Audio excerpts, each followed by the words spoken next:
Praise the Lord. आप सबको जय मसीह की।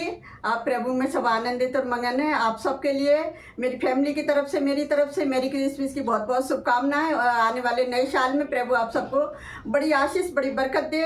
और मैं आप प्रभु का धन्यवाद करती हूँ कि आप सबके लिए जो मेरी वीडियो से बने हुए हैं, आने वाला साल खुशी और बरकतों से भरा हो। तो आइए हम आज का वचन पढ़ेंगे। आज का वचन है लूका 1 का 26 और 28। और इस वचन को कोई पढ़ेगा कि यीशु मसीह के जन्म की भविष्यवाणी किस प्रकार हुई। 6वें महीने में परमेश्वर की ओर से जिब्राइल स्वर्गदूत गलील के नासरत नगर में एक कुंवारी के पास भेजा गया, जिसकी मंगनी यूसुफ नामक दाऊद के घराने के एक पुरुष से हुई थी। उस कुंवारी का नाम मरियम था। स्वर्गदूत ने उसके पास भीतर आकर कहा, आनंद और जय तेरी हो, जिस पर परमेश्वर का अनुग्रह हुआ है, प्रभु तेरे साथ है। हालेलुया। परमेश्वर जोबा का धन्यवाद करते हैं कि किस तरह से जिब्राइल स्वर्गदूत जो परमेश्वर के साथ खड़ा रहता था, उसे परमेश्वर ने स्वर्गदूतों द्वारा किस तरह से एक कुंवारी के पास भेजा जिसका नाम मरियम था। और जब स्वर्गदूत उसके पास आया तो उसके पास आकर कहा कि आनंद और जय तेरी हो।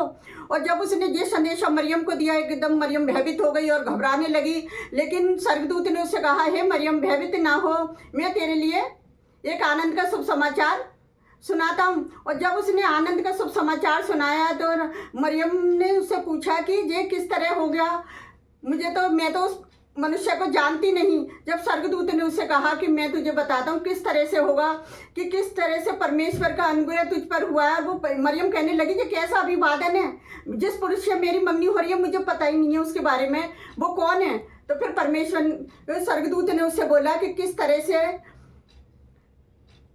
परमेश्वर का अनुग्रह तुझ पर हुआ है, और जो पुत्र तू जनेगी उसका नाम यीशु रखना, और वो परम प्रधान का पुत्र कहलाएगा, और परमेश्वर की छाया तुझ पर सामर्थ्य करेगी। और इस वचन को सुनकर एकदम मरियम चुप हो गई और कहने लगी, मैं तेरी दासी हूँ, तेरे वचन के अनुसार हो। अब ये संदेशा जहाँ पर खत्म हो गया, लेकिन स्वर्गदूतों के द्वारा अब किस तरह से स्टार के द्वारा लोगों को संदेशा मिल लिया, गडरियों के द्वारा। तो इस वचन को कोई पढ़ेगा, लूका 2 का स्वर्गदूतों द्वारा संदेशा। तो परमेश्वर ने किस तरह से स्वर्गदूतों द्वारा संदेशा दिया कि एक बड़ी रोशनी जब चमकी गडरियों के बीच में, जब गडरी अपनी भेड़ों को चरा रहे थे, तो बीच में जाकर उस स्टार ने उनको संदेशा दिया और वो एकदम भयभीत हो गए और कहने लगे। किस तरह से, इस वचन को कोई पढ़ेगा, लूका 2 का 8। और उस देश में कितने गड़रिये थे जो रात को मैदान में रहकर अपने झुंड का पहरा देते थे, और प्रभु का एक दूत उनके पास आ खड़ा हुआ और प्रभु का तेज उनके चारों ओर चमका। वे बहुत घबरा गए। तब स्वर्गदूत ने कहा, मत डरो, क्योंकि देखो मैं तुम्हें बड़े आनंद का सुसमाचार सुनाता हूँ, जो सब लोगों के लिए होगा। हालेलुया।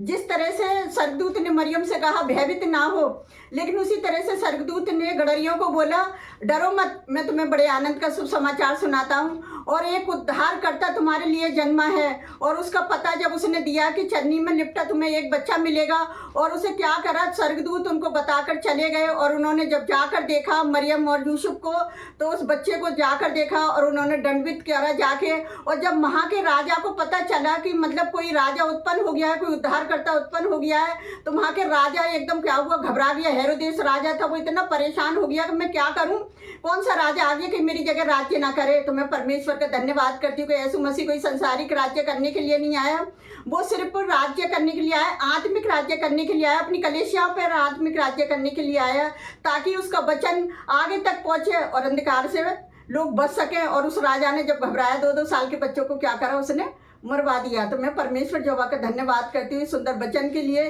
कि हमारे यीशु मसीह किस तरह से इस दुनिया में आया, कि पहले संदेशा गडरियों को मिला, मरियम को मिला कि किस तरह से बेटा जन्मेगी और उसका नाम तो यीशु रखना। हालेलुया।